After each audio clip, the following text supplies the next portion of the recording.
बिस्मिल्लाहिर्रहमानिर्रहीम। अस्सलाम वालेकुम स्टूडेंट्स, आज की वीडियो में हम unit number 12.10 maximum power output के टॉपिक डिस्कस करेंगे। वीडियो को स्टार्ट करते हैं। देखिए बेटा, बेसिकली आपको यहाँ पर मैं एक डायग्राम दिखा रहा हूँ कि जहाँ पर आपके पास देखिए ये एक बैटरी का हमारे पास पॉजिटिव टर्मिनल है, ये हमारे पास बैटरी का जो है नेगेटिव टर्मिनल है। बैटरी बेसिकली हमारे पास जो पावर की सोर्स है जो कि हमारे पास पोटेंशियल डिफरेंस क्रिएट कर रही है, यानी कि पोटेंशियल डिफरेंस का मतलब है कि यहाँ से चार्जेस आपके सर्किट के अंदर मूव करेंगे, इस रेजिस्टेंस के अंदर गुजरेंगे और फिर यहाँ पर वापस आ जाएंगे। ठीक, अब पावर आउटपुट बेसिकली क्या चीज है कि हम लोग इलेक्ट्रिकल कंपोनेंट इस्तेमाल कर रहे हैं जिसको हम पावर प्रोवाइड कर रहे हैं, that is called the power output. यानी कि इस बल्ब के अंदर कितनी इलेक्ट्रिकल पावर पहुंच रही है, basically that is called the power output. ठीक, अब देखिए यहाँ से बैटरी जो है वो चार्जेस को पावर प्रोवाइड करती है, इलेक्ट्रिकल पावर प्रोवाइड करती है, और यहाँ पर ये चार्जेस हैं ये पावर को डिलीवर करते हैं। ठीक है, तो अब ये जितना हम लोग पावर को डिलीवर करेंगे उतना ही हमारे पास जो है वो ज्यादा इलेक्ट्रिकल कंपोनेंट जो है वो ग्लो करेगा या फिर उतनी ही जो परफॉर्मेंस शो करेगा। That is called the electrical power output.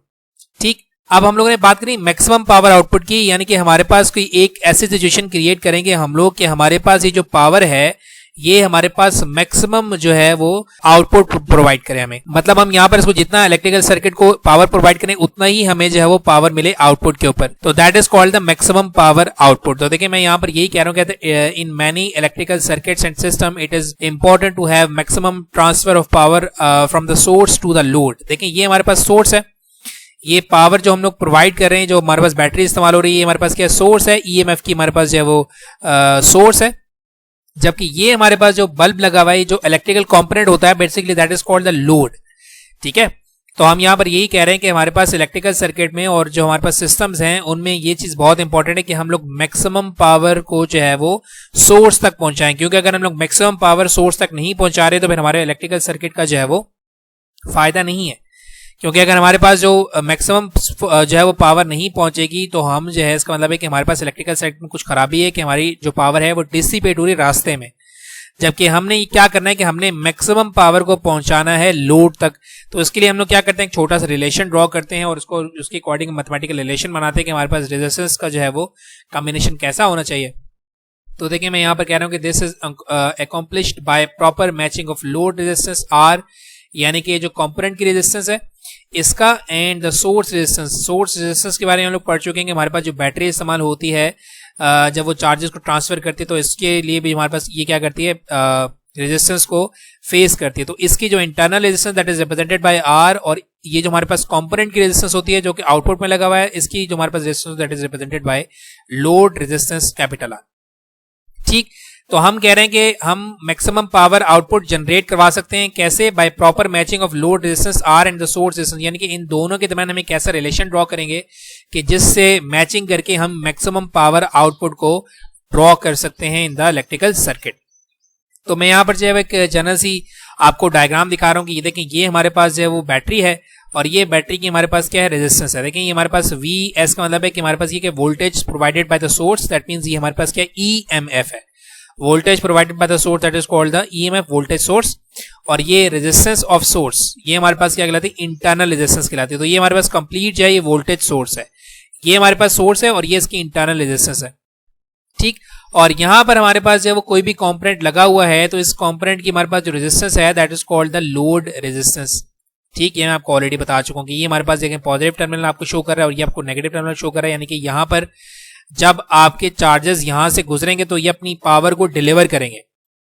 ठीक है, यानी कि पावर को डिसिपेट करेंगे, पावर को अपनी इलेक्ट्रिकल कंपोनेंट में जो है वो मतलब प्रोवाइड कर देंगे उसको, फिर हमारे पास जो पावर कम हो जाती है, देन उसके बाद हमारे पास ये दोबारा ईएमएफ जो वो पावर प्रोवाइड करती है।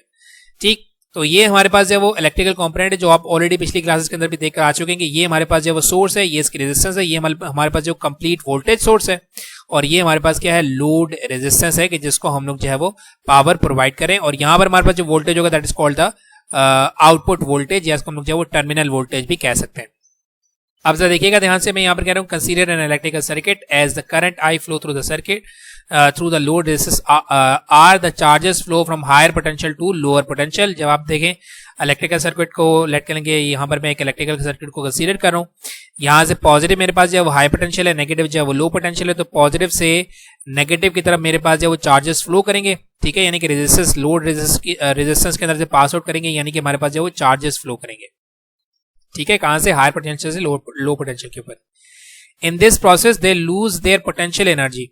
देखिए जब आपका ऑब्जेक्ट हाई पोटेंशियल से लो पोटेंशियल की तरफ ट्रांसफर करता है, जैसे आपको यहाँ पर ये दिखाया जा रहा है कि ये आपको जो है वो हाई पोटेंशियल का एक पॉइंट आपने कंसीडर किया हुआ लोड पर, और एक आपके पास पॉइंट जो है वो लो पोटेंशियल पे जो है वो आपने कंसीडर किया हुआ है। तो जब आपका चार्ज जो है वो हाई पोटेंशियल से लो पोटेंशियल की तरफ जाएगा तो अंडरस्टूड सी बात है कि उसकी एनर्जी जो है वो डिसिपेट होगी, यानी कि उसकी एनर्जी कम हो जाएगी, पोटेंशियल एनर्जी के अंदर कमी आ जाएगी। और यहां पर पोटेंशियल एनर्जी के अंदर कमी क्यों आ रही है?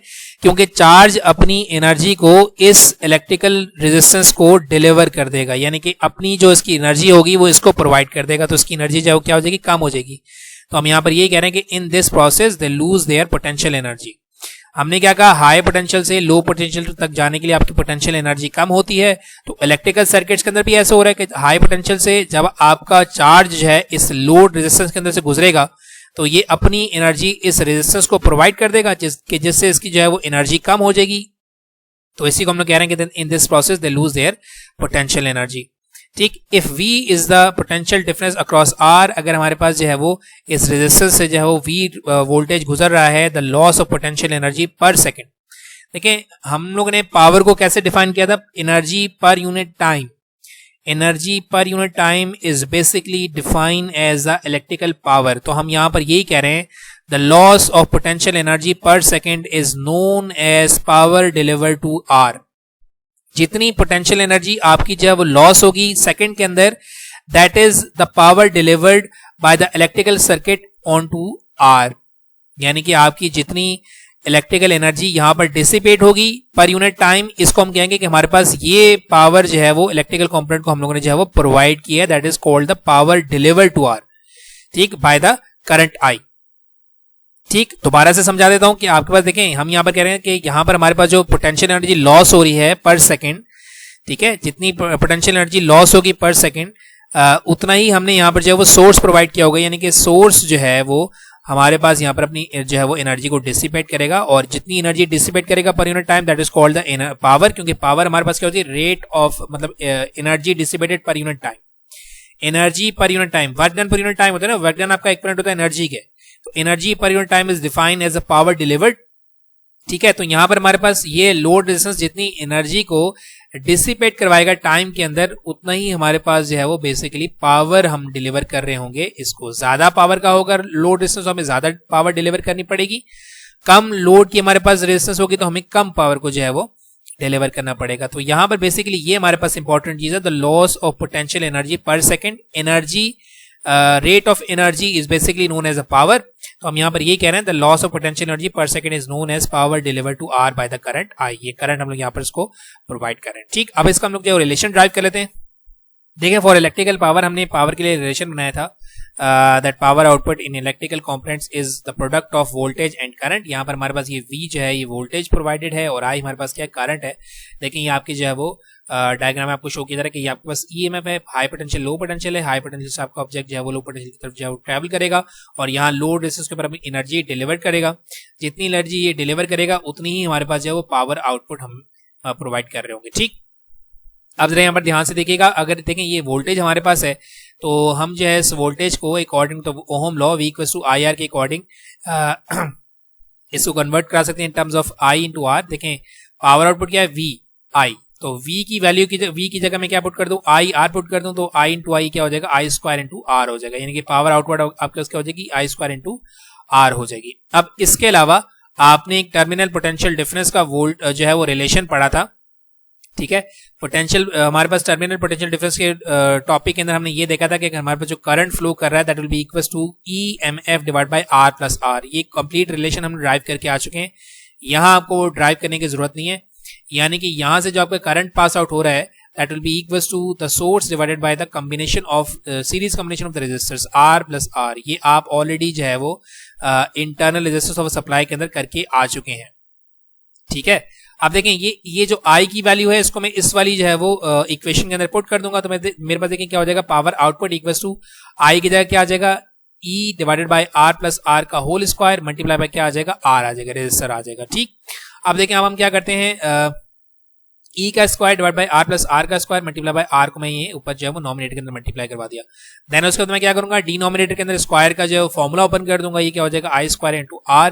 देखें a प्लस बी के होल स्क्वायर का फॉर्मूला यहाँ पर ओपन होगा, that is R square plus 2r into R. देखें अब हम यहाँ पर मुझे एक एडिशनल स्टेप करेंगे, क्योंकि हम लोगों ने जब मैक्सिमम पावर आउटपुट का थ्योरम बनाना है, तो मैं यहाँ पर क्या करूंगा, मैं डिनोमिनेटर के अंदर देखिए मैं यहाँ पर कह रहा हूँ कि adding and subtracting 2r in the denominator. मैं एक रिलेशन बनाने के लिए, देखिए मैंने क्या कहा था कि हमें अगर मैक्सिमम पावर आउटपुट का रिलेशन बनाना है तो हमें मैचिंग करानी है इंटरनल रेजिस्टेंस और लोड रेजिस्टेंस के दरमियान। तो उसके लिए हम यहाँ पर रिलेशन ड्राइव करने के लिए एक एडिशनल स्टेप कर रहे हैं थ्योरम बनाने के लिए। देखें आपने मैथमेटिक्स से थ्योरम पढ़े होंगे कि मैं यहाँ पर क्या कर रहा हूँ, 2r को ऐड भी करूंगा और सब्ट्रैक्ट भी करूंगा डिनोमिनेटर के अंदर, यानी कि यहाँ पर। तो देखें ऊपर तो वैसे ही स्क्वायर आर, तो ये भी हमारे पास वैसे ही आर स्क्वायर प्लस 2r यहाँ तक वैसे ही। फिर मैंने क्या किया, ऐड भी कर दिया 2r को और सब्ट्रैक्ट भी कर दिया। इसका फायदा ये है कि ये दोनों कैंसिल आउट हो जाएंगे और दोबारा से यही चीज बन जाएगी। तो इसमें हम लोग ऐड और सब्ट्रैक्ट कर रहे हैं अपनी आसानी के लिए, ठीक है। रिलेशन के ऊपर किसी किस्म का इफेक्ट नहीं आएगा, क्योंकि देखिए नेगेटिव और पॉजिटिव कट जाएंगे और दोबारा से आपका वही रिलेशन बन जाएगा, ठीक है। अब जरा यहाँ पर ध्यान से देखिएगा, ये आर स्क्वायर माइनस 2r, देखें ये क्या होगा, a square plus b square minus 2ab। तो ये a माइनस b के होल स्क्वायर का फॉर्मूला बन सकता है। तो मैं यहाँ पर यही कर रहा हूँ, देखिए e स्क्वायर r, ये R square a square plus ये small r square b square plus 2 minus 2r। ये शुरू की दो चीजें और जो लास्ट की हमारे पास जो टर्म है, ये मिलकर हमारे पास जो है वो a माइनस बी के होल स्क्वायर का फॉर्मूला बना रही है। बिकॉज a माइनस बी का होल स्क्वायर का फॉर्मूला क्या होता है, a square plus b square minus 2ab। तो देखें इन तीन कॉम्पोनेंट्स की जगह मैं क्या लिख सकता हूँ, a माइनस बी का होल स्क्वायर, फिर बाद में मेरे पास क्या रहेगा, ये दोनों चीजें रहेंगी प्लस 2r, ठीक। अब ये देखेंगे ये 2r को जब हम ऐड करेंगे तो ये हमारे पास क्या हो जाएगा, e square r divided by r minus r का होल स्क्वायर प्लस 4, ये 2 and 2 ऐड होकर कितने हो जाएंगे, 4r इंटू r हो जाएंगे, ठीक है। तो ये हमारे पास relation for the power output provided by the source to the load resistor, ठीक। अब अगर हमें मैक्सिमम पावर प्रोवाइड करनी है तो उसके लिए हम क्या करते हैं, देखिए उसके लिए हम ये करते हैं कि हम ये कोशिश करते हैं कि हमारे पास जो इंटरनल रेजिस्टेंस है उसको लोड रेजिस्टेंस के बराबर किया जाए। अगर हम लोड रेजिस्टेंस और इंटरनल रेजिस्टेंस को बराबर कर देते हैं तो हमारे पास पावर आउटपुट मैक्सिमम हो जाती है। देखें रिलेशन भी हमें यहाँ पर प्रूव करेगा, when r equals to r, यानी कि लोड रेजिस्टेंस को आपने इंटरनल रेजिस्टेंस के बराबर कर दिया, denominator of the expression of power output is minimum and so power output is maximum. देखें आपको यहाँ पर एक रिलेशन में दिखा रहा हूं कि अगर आपने इस रेजिस्टेंस को मतलब इंटरनल रेजिस्टेंस को आपके लोड रेजिस्टेंस के बराबर कर दिया तो हमारे पास देखें ये दोनों कैंसिल आउट हो जाएंगे और हमारे पास पावर आउटपुट जो है वो मैक्सिमम हो जाएगी, ठीक। तो हम यहाँ पर ये कह रहे हैं, thus it can be concluded that maximum power is delivered to the load R when the internal resistance of the source of EMF is equal to the load resistance। यानी कि अगर लोड रेजिस्टेंस को आप internal resistance of EMF की equal कर देंगे तो हमारे पास पावर जो है वो मैक्सिमम हो जाएगी, also called maximum power output theorem. और ये जो हमारे पास फॉर्मूला बन रहा है इसी फॉर्मूले को हम लोग जो है वो कहते हैं maximum power output theorem. The value of maximum power output is, देखें यहां पर मैं ये वही फॉर्मूला लेकर आया हूं जो हम लोगों ने मैक्सिमम पावर की मतलब पावर आउटपुट के लिए बनाया है। अगर मैं इसको मैक्सिमम में कन्वर्ट करवाऊंगा तो मेरे पास क्या हो जाएगा, e स्क्वायर r। देखें ये r में से ये r और r कैंसिल आउट हो जाएंगे क्योंकि मेरे पास मैंने क्या कहा कि r इक्वल्स टू r, तो मेरे पास क्या रह जाएगा 4r इंटू r, ठीक। अब अगर स्मॉल r जो है वो कैपिटल R के इक्वल है तो हमारे पास देखिए ये क्या हो जाएगा 4r स्क्वायर डिवाइड बाई ये देखिए e square into r divided by 4r, ठीक।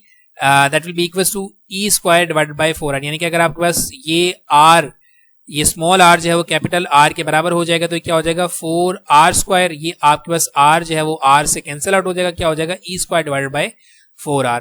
तो मैक्सिमम पावर आउटपुट के लिए हमारे पास फॉर्मूला क्या बन गया, e square divided by 4r। तो दोबारा ध्यान से सुनिएगा, ये वाली जो आपकी देखें अगर आपके पास स्मॉल r जो है वो कैपिटल R के इक्वल है तो ये r से r कैंसिल आउट हो जाएगा, ठीक। प्लस यहाँ पर ये जो स्मॉल r है ये क्या हो जाएगा, कैपिटल R हो जाएगा, तो क्या रह जाएगा हमारे पास e square divide by 4r square, ठीक। तो ये नीचे r स्क्वायर है ऊपर एक r है तो एक r से नीचे वाला r कट जाएगा तो क्या आ जाएगा e square divided by 4r। तो that is the formula for the maximum power output, ठीक। तो ये जो हमारे पास इसी को हम लोग कहते हैं मैक्सिमम पावर आउटपुट थ्योरम भी कहते हैं, ठीक है। तो ये हमारे पास था complete topic of maximum power output. उम्मीद है कि आपको जो तमाम कॉन्सेप्ट इसका क्लियर हो गया होगा।